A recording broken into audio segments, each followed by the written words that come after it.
Mateus, capítulo 8, dos versos 5 a 13, ela tem muito a dizer para a gente hoje à noite. Ela fala de um encontro de Jesus que se dá com um homem diferente da sua religião, da sua cultura. Ele é um centurião. E a partir dessa diferença, ele se encanta com a postura, com a atitude, com um gesto de alguém que é estranho. É estranho porque ele não pertence àquele ambiente, àquela geografia. É estranho porque ele não pertence à cultura daquele espaço, mas ele consegue despertar um elogio de Jesus. E aí a gente vai conversar sobre esse encontro de Jesus com o centurião romano, e tem tudo a ver com aquilo que o Márcio já estava dizendo aqui, antecipando aqui a minha fala, sobre essa fé que também acolhe a diferença. É por isso que eu nomeei a minha conversa com vocês hoje, Uma Fé Sem Fronteira. Vamos ler a narrativa e aí a gente conversa mais sobre esse tema, porque eu acredito que ela tem muito a ver com esse tempo atual que nós estamos vivendo. Ela tem também uma forma de tentar ser pedagógica, de uma maneira como é que às vezes a gente encara a fé, né? Porque às vezes a gente torna a fé muito mais uma espécie de misticismo do que mística, muito mais como um amuleto do que um espírito, uma força que habita a gente para que a gente consiga dar conta da vida. Então a gente precisa, talvez, clarear um pouco melhor qual é o sentido dessa fé, desse tema da fé que é tão grande, mas que, a partir dessa narrativa, vou tentar aqui tocar um pouquinho daquilo que a gente acredita como fé que atravessa fronteiras, mas é capaz de caber no nosso coração. Vamos ler o texto? Assim que Jesus entrou na cidade de Cafarnaum, um capitão romano veio ao seu encontro. E ele estava muito aflito. Senhor, meu criado está doente. Outras versões dizem servo. Ele não consegue andar e sente dores terríveis. E aí Jesus, como sempre à disposição, sempre em atenção, àqueles principalmente que sofrem, disse: vou até lá para curá-lo. Ah não, protestou o capitão. Não quero que o senhor tenha todo esse trabalho. Basta uma ordem sua, e meu criado ficará bom. Eu sou um homem que recebe ordens. E eu digo a um soldado, vá, e ele vai. Ao outro, venha, e ele vem. Ao meu escravo, faça isso, e ele faz. Surpreso, Jesus declarou: ainda não vi esse tipo de fé singela em Israel. O povo que deveria saber como Deus atua. Este homem é o início de muitos estrangeiros que logo virão de todas as partes do mundo, do Oriente e do Ocidente, para participar do banquete do reino de Deus com Abraão, Isaque e Jacó. Veja aqui o movimento de Jesus que é includente, é inclusivo, não é exclusivo. Já os que cresceram na fé, mas nunca tiveram de fato, ficarão do lado de fora, isolados da graça, perguntando o que aconteceu. Voltando-se para o capitão, Jesus ordenou: vá. O que você acreditava que ia acontecer, aconteceu. Naquela mesma hora, o criado dele ficou bom.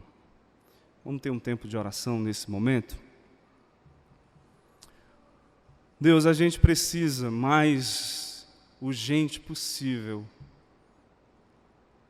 olhar para a nossa vida, para que ela não se torne indiferente aos dramas, aos sofrimentos. A gente precisa ser sensibilizado na alma. A gente precisa ser despertado, acordar diante daqueles que sofrem, padecem. Talvez hoje à noite a gente precise dessa fé, da fé de um centurião, de alguém estranho à religião, mas é capaz de ser um testemunho que promove beleza, para que a nossa vida não seja marcada pela amargura, pelo ressentimento, mas ao contrário, é braços e mãos estendidas. Que assim seja hoje à noite, a partir de mim, a partir das vozes que às vezes a gente tenta construir no sermão, que a gente consiga partilhar um afeto hoje, em nome de Jesus. Amém. A gente sabe, a gente faz parte dessa cultura brasileira que é um mosaico, é um vitral, é uma pluralidade de manifestações populares de crenças e crendices e fé. A gente não precisa ir muito longe e perceber como esse tema da fé, da crença, da superstição, é tão presente no nosso cotidiano, é tão vivo diante da nossa cultura, é tão parte das nossas conversas, das nossas relações, é tão marcado, inclusive, na nossa fala corriqueira. Quer ver um exemplo? A gente é de uma confissão religiosa, protestante, cristã, mas basta uma conversa mais acolorada, basta um tempo mais solto, que a gente não abre mão de soltar uma Ave Maria. Basta se esbarrar um no outro que a gente Ave Maria. Então, ou seja, a cultura brasileira, a cultura nordestina, a cultura cearense também, é atravessada por essas manifestações populares da fé, e ela não só isso, ela também marca a nossa vida, marca a nossa existência, marca a nossa fala, marca o nosso cotidiano. E aí no Ceará, por exemplo, a gente tem monumentos, a gente tem liturgias, a gente tem expressões, a gente tem festas, a gente tem romarias, a gente tem cidades que parece corporificar esse espírito dessa fé popular, desse sentimento, esse sentimento e esse desejo de manifestação pelo sagrado. Por exemplo, vocês devem conhecer Juazeiro e Canidé.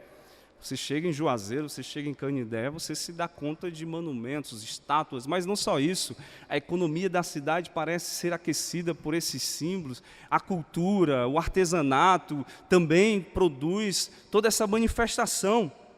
E eu diria que esse é um tipo de fé que se faz no chão popular, que se faz na vida miúda e simples, e não é menos importante. No entanto, essas manifestações de fé, esses caminhos de fé, essas expressões de fé, eu acredito que elas trazem consigo um problema, que é um problema da fé, de um modo geral.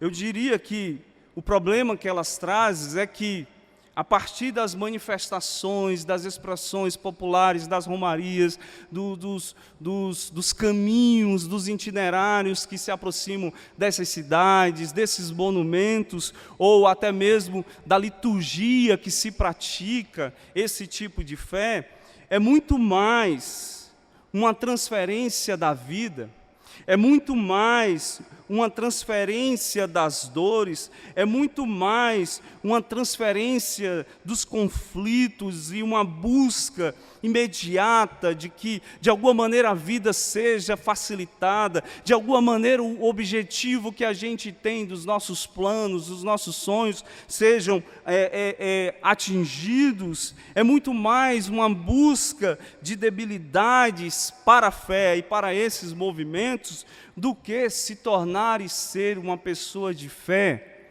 para poder encarar a própria vida. Então veja, a gente está diante de um problema. Essas manifestações de fé são importantes, são bonitas, fazem parte da nossa cultura, atravessa o nosso cotidiano, mas por detrás desse pano de fundo tem um problema.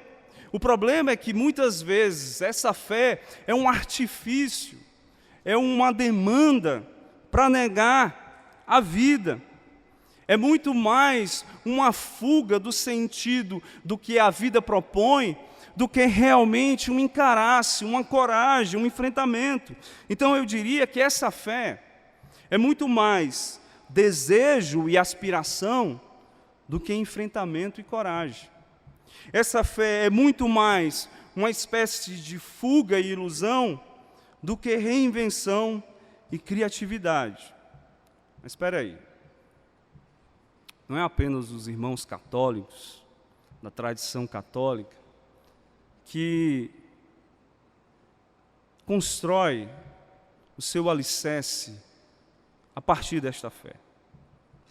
Eu diria também que a vida religiosa, evangélica, por muito tempo, se orientou, se pautou, se construiu, se constituiu, e que em alguns movimentos se orienta por essa concepção de fé. Olham para a fé muito mais como a negação da vida do que um enfrentamento. Olham para a fé muito mais do que um desejo, ou uma fórmula, ou uma mágica, ou uma chave que se abre para fugir dos percalços, do que, de fato, se dar conta de que a vida tem os seus problemas, os seus dilemas, as suas dificuldades, os seus sofrimentos. É muito mais uma fé que acredita que, ao passo que cumpre os seus ritos, ao passo que cumpre a sua liturgia, vai ganhar um bônus e um passe facilitado, do que realmente a coragem de encarar-se como sujeito da sua história. Então veja, a fé também evangélica passou, e muitos movimentos ainda têm, essa fé como exclusiva. E não só, que para ser reconhecida e legítima, precisa estritamente cumprir os ritos religiosos e litúrgicos. Então veja, essa fé é problemática, porque ela não dá conta da vida, porque ela não faz com que a gente consiga enfrentar os dias de dores e sofrimentos, porque nem sempre a gente vai conseguir dar conta dos nossos problemas, nem sempre a gente vai conseguir magicamente buscar resultados. As dores, os sofrimentos, os fracassos são inclusive pedagógicos e formadores da nossa vida.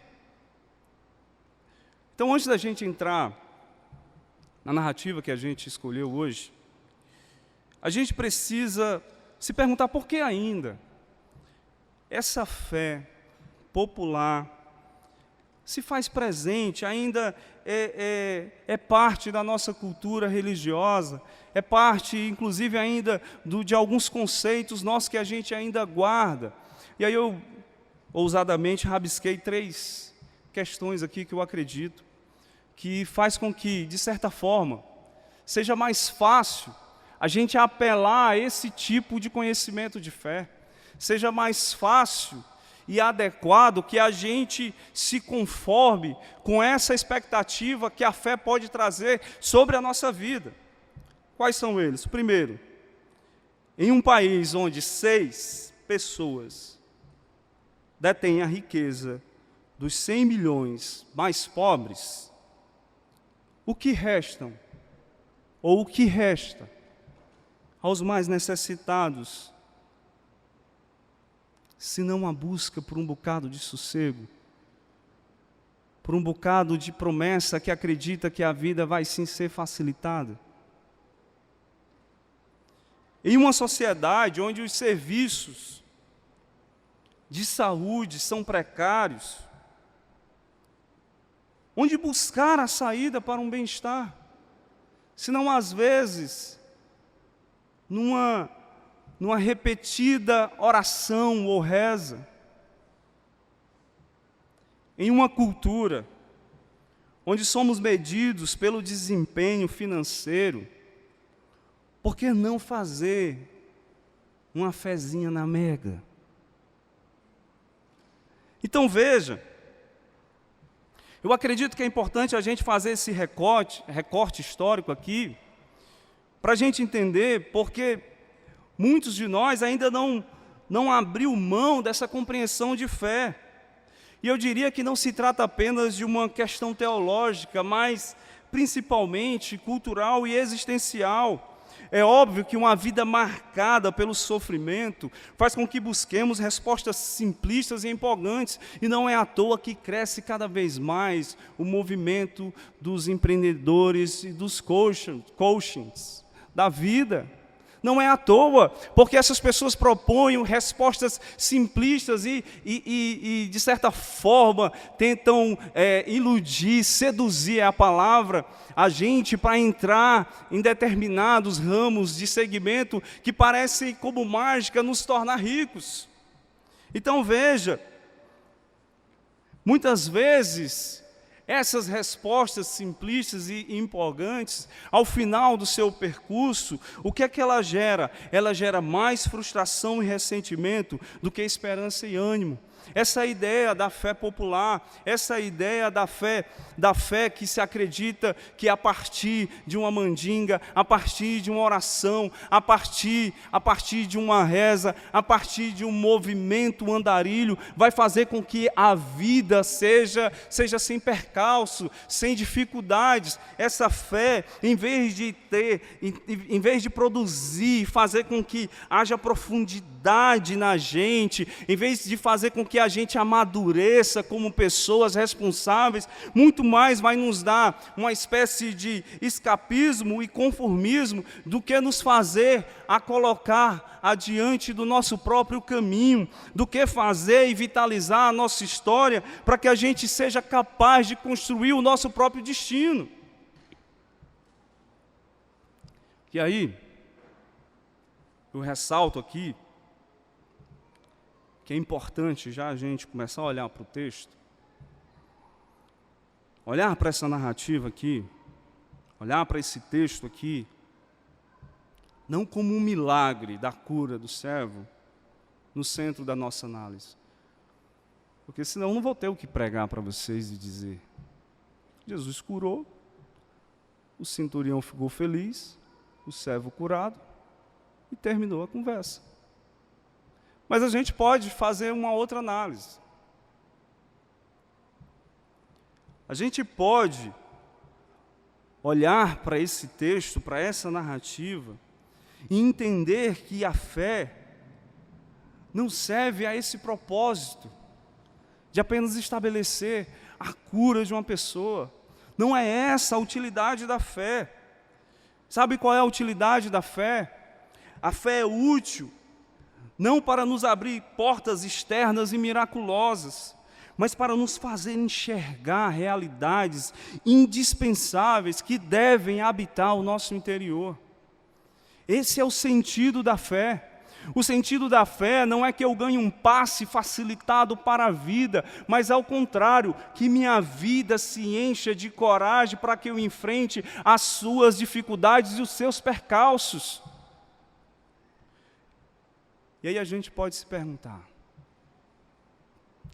mas qual é a razão de Jesus elogiar a fé desse centurião? Porque cá comigo aqui e vocês,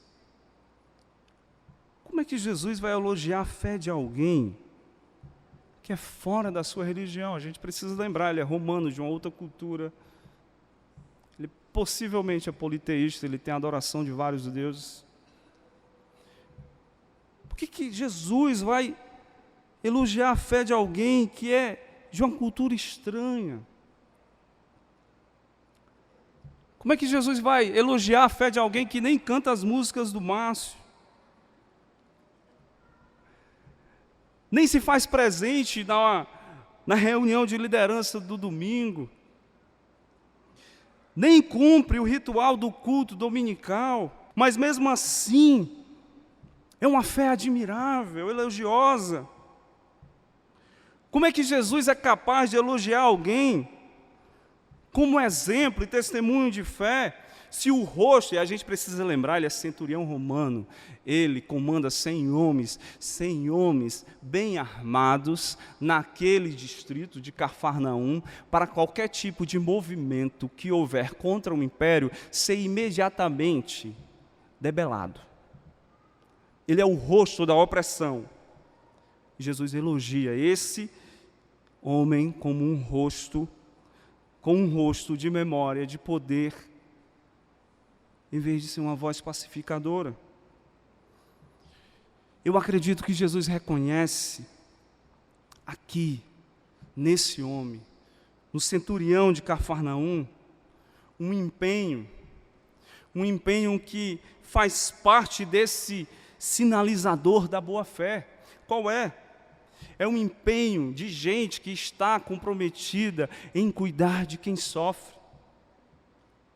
É isso que Jesus se preocupa, é isso que Jesus consegue enxergar, porque antes do milagre, antes mesmo de acontecer a cura do servo, do criado, esse homem ele está movido em cuidar de quem sofre.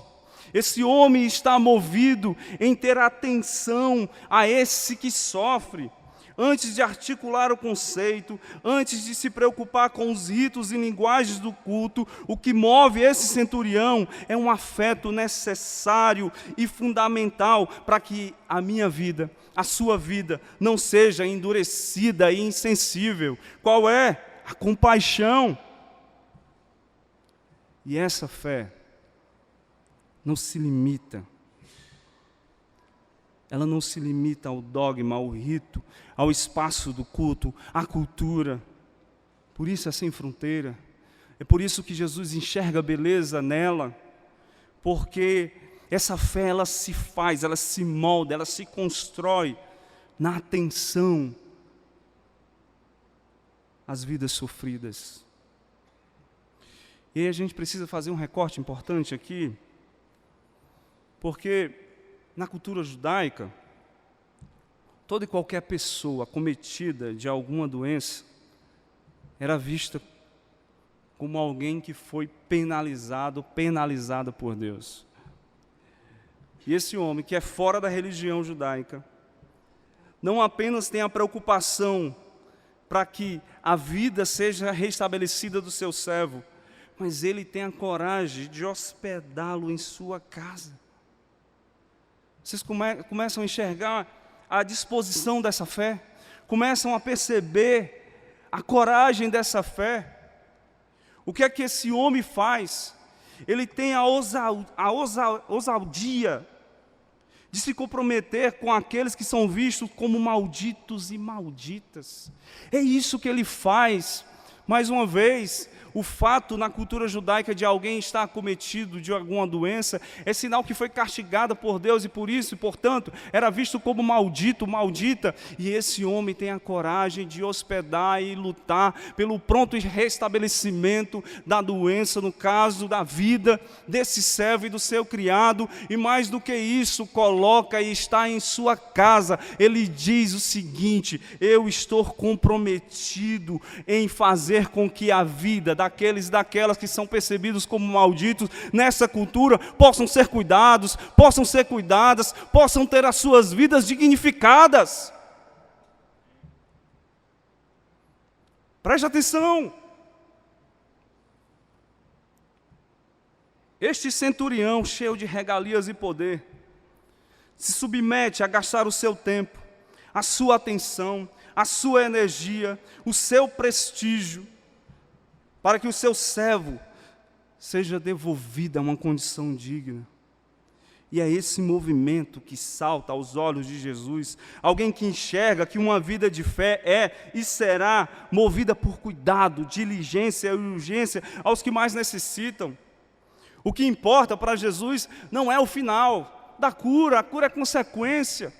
O que importa para Jesus não é a performance, não é o ritual, mas sim o quanto a fé é capaz de produzir em nós, e mais uma vez, um valor interior, um valor existencial, se é capaz de fazer com que a gente seja seja possível ter gestos de misericórdia quando todos e aqueles que legitimamente diziam que era para que nós pudéssemos odiar. Essa é a loucura da fé, essa é a loucura do Evangelho, enquanto existe uma cultura que faz com que as pessoas sejam mensuradas, medidas por sua capacidade de consumir, o Evangelho diz ao contrário, é quando a gente tem a capacidade de ser oferta, de ser um dom, de ser uma entrega, é essa dimensão que precisa ser medida.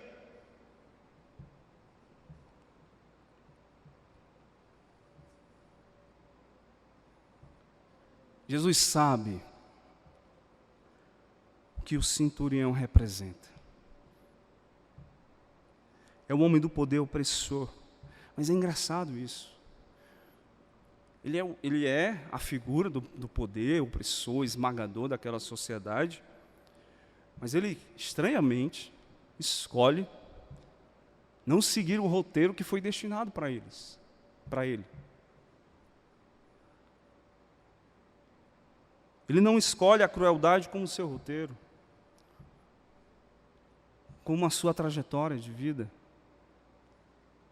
O centurião é alguém de fora da cultura e da religião judaica, mas a sua fé é uma reviravolta, inclusive na comunidade.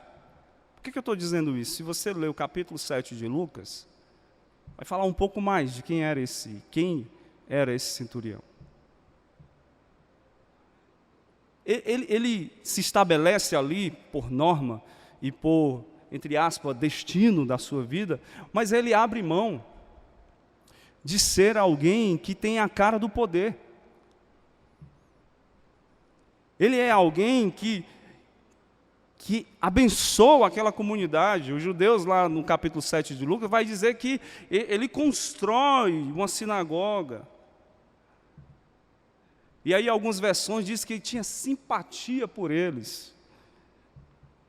E como eu acredito que o escritor coloca palavras justamente para que a gente desperte a consciência, e simpatia tem tudo a ver com esse movimento da fé desse centurião. Simpatia tem a ver com esse sentido de que sofre com, de que está preocupado não apenas com o seu projeto, com a sua condição, com a sua organização territorial, ao contrário, mais do que isso, é alguém que se nega a viver o sofrimento como a última palavra sobre a vida. Porque, em última instância, o sofrimento do seu servo, do seu criado, é uma negação da vida, e ele se propõe a lutar para que esse sofrimento não venha ser maximizado, mas, ao contrário, tenha a chance de ser atenuado, e é por isso que ele procura Jesus, é por isso que ele se compadece, é por isso que ele sofre com aquele a quem não era nem mesmo digno de menção. Esse centurião é alguém que se recusa a tornar-se indiferente ao drama humano da vida. E aí é engraçado, porque ele não precisa disso. Ele é o cara daquele lugar. Ele tem a sua vida sossegada, pacificada. Muito bem. Mas ele se incomoda com aquela situação e com aquela circunstância. E ele se incomoda, e a gente vai perceber que é parte da vida dele esse incômodo. É parte do seu projeto, da sua existência. Os gestos do centurião se transformam em um testemunho de uma vida que subverte a lógica de quem vive obcecado pelo rito, pela barganha, pela expectativa de uma vida sem complicações. Ele transforma, mais uma vez, ele se transforma em um dom para o seu servo e para aquele lugar. Sabe, esse é o desafio que eu e você podemos ter ao abraçar a fé e o testemunho de Jesus. A gente pode ser esse dom para esse mundo transfigurado em ódio e egoísmo, em poder opressor, e sermos misericordiosos, porque essa é a revolução da fé do Evangelho. A fé que a gente precisa abraçar é essa que se reveste de compaixão. O André Comte Sponville, no seu livro Pequeno Tratado das Grandes Virtudes, ele faz uma provocação ao fazer a comparação entre compaixão e amor, que eu acho muito interessante. E eu fiquei brigando com ele ao ler uma parte para fazer a conversa hoje com vocês. E eu tive a ousadia de fazer um aforismo sobre o que significa a compaixão. A compaixão é o gesto concreto do amor. Se há uma fé que precisa ser negada e abandonada, é aquela que não veio sinalizadas nos gestos do centurião de Cafarnaum. Sabe por quê? Porque se a gente não tiver essa fé que faz com que a gente tenha compaixão por quem sofre, a gente torna a vida mesquinha e toma Deus a nosso serviço apenas para satisfazer caprichos e desejos. E é por isso que essa fé precisa ser negada, é por isso que essa fé precisa ser reinventada.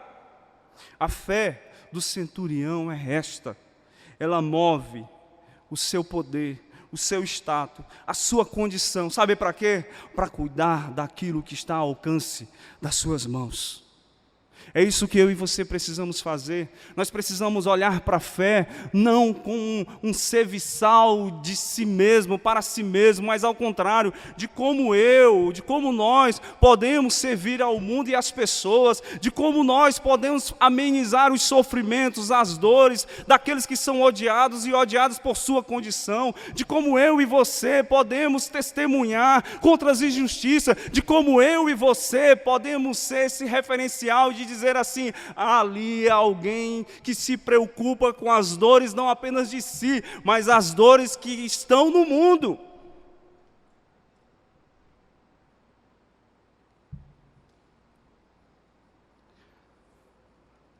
E aí vem a segunda pergunta: por qual razão Jesus, antes da cura, ou antes de curar o servo do centurião, ele apresenta para a gente um outro tipo de fé? Não seria a cura do servo também uma cura para os nossos dias? Vocês olharam a narrativa? Jesus, depois de se encontrar com o centurião, depois de ouvi-lo, de saber do seu sofrimento, ele se impressiona e diz uma frase que é incômoda, que é reviravolta para os judeus, que é sobre essa preciosidade que é, aos olhos de Deus também, um estrangeiro. Porque a mentalidade judaica acredita que eles são um povo eleito e não cabe mais ninguém. E aí Jesus se impressiona com a fé do estrangeiro, daquele que vai além das fronteiras judaicas, e diz assim: ó, vocês estão vendo que vai vir um tempo onde essa palavra, esse testemunho, essa fé vai para além dos limites da nossa cultura aqui. E vocês que se acreditam, e vocês que se percebem como os donos da fé, ficarão de fora. Vocês que se arvoram como donos da verdade, nem vão fazer parte da festa, da brincadeira. Então veja, a provocação de Jesus é de fazer com que os judeus ali presentes possam mudar a sua mentalidade. O que Jesus propõe aqui é uma fala inclusiva, é uma fala receptora, acolhedora daquele que é estranho à sua fé e à sua cultura. Ora, Jesus, como assim? Alguém de fora da nossa religião é capaz de manifestar essa fé? E aí Jesus faz essa provocação: vocês ainda mantêm-se fechados, vocês ainda mantêm cheio de preconceitos, irredutíveis a acolher a diferença, vocês precisam mudar a mentalidade. Essa é a provocação que Jesus faz ao exaltar o centurião como uma fé admirável, é apontar na diferença, naquele que é estranho a mim e a você, como alguém a quem deve ser acolhido por mim e por você. A fé do centurião é a metáfora de que no reino de Deus o espaço não se inscreve, não se restringe a apenas alguns, mas sim que todos e todas são bem-vindos, são bem-vindas. O que Jesus faz aqui com os judeus ali presentes é que eles precisam ter coragem para acolher a novidade, a diferença, os diferentes. Porque enquanto nós nos mantivermos fechados, buscando aquilo que já sabemos, corremos o risco de empobrecer a vida, de asfixiar a nossa existência e mais ainda de negar a fé de Jesus. Porque a fé de Jesus acolhe a diferença como uma riqueza. A fé de Jesus acolhe o diferente como uma possibilidade de uma bênção, de um dom diante da nossa comunidade. Por isso, é preciso desejar a diferença e o diferente. Mas desejar não por modismo, mas porque são esses a quem Jesus se dispõe a buscar para um mundo menos odioso e melhor. A diferença é uma bênção necessária. Sabe por quê? Porque a diferença, ela nos desorganiza. Ela faz a gente olhar de novo. Ela traz novas perguntas. Ela areja um ambiente. E a diferença, ou a novidade, ela tem essa capacidade. Você já ousou colocar um vaso novo na sua mesa da sala? Ela areja o ambiente, ela traz essa nova configuração. É por isso que a presença do centurião naquele lugar fez com que os judeus revisitassem a sua fé e através desse processo puderam presenciar um encontro de cura. A cura não é do servo, o servo já foi curado. O milagre não é para o criado do centurião. O milagre que a gente precisa hoje aqui é para cada um de nós. É para mim e para você. Nós somos convidados a olhar para a nossa fé e se perguntar e saber se ela é mais excludente ou inclusiva. Qual é a nossa fé? Será que a nossa fé ela é mais capaz de perdoar, ou ela coloca na minha boca e na sua boca palavras de ódio e de vingança? Será que a minha fé e a nossa fé é mais orgulhosa e mesquinha, ao ponto de fazer com que você e eu não consigamos enxergar senão o próprio umbigo? Ou é capaz de nos tornar, de nos fazer generosos e generosas? Será que a nossa fé é mais preconceituosa? É mais intolerante? Principalmente aqueles que têm uma confissão de fé diferente da gente, ou que possuem uma sexualidade diferente da nossa? Ou nós respeitamos e inclusive enxergamos nessas pessoas um sofrimento maior do que a nossa condição? Será que a nossa fé é muito mais um apelo, um apego a uma vida segura? Ou ela me transforma e te transforma em uma corajosa disposição para viver e amar. Você quer ficar em pé comigo nesse instante?